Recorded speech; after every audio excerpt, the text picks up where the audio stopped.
Il est 19h50, bienvenue dans ce journal de la rédaction.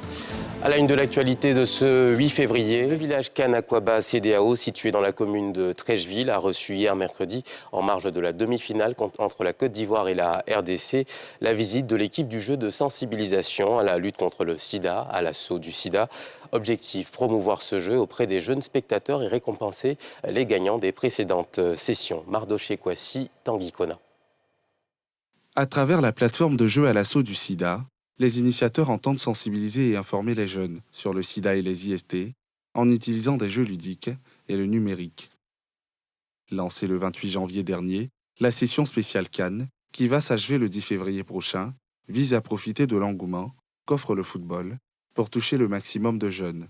À l'assaut du sida, c'est une plateforme ludique qui sensibilise et qui est éducative.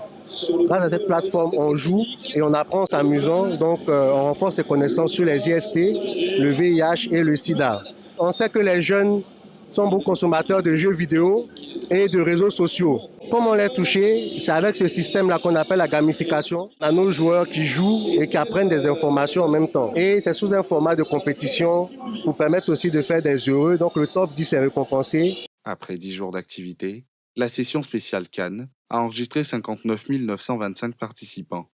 Les meilleurs de cette phase 1, qui s'étend sur les 15 derniers jours de la Cannes, ont reçu leur lot composé de montres connectées, de casques connectés de sport et d'écouteurs connectés.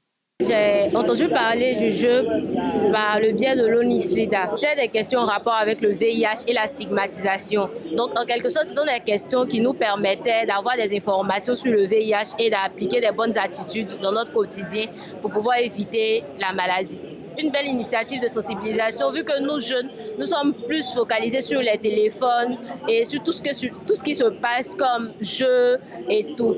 Donc, grâce à ce jeu, on permet de s'informer tout en restant dans notre zone de confort qui est nos téléphones. Cette opération bénéficie de l'appui institutionnel et financier du ministère de la Santé, de l'Hygiène publique et de la couverture maladie universelle et de l'ONU-SIDA.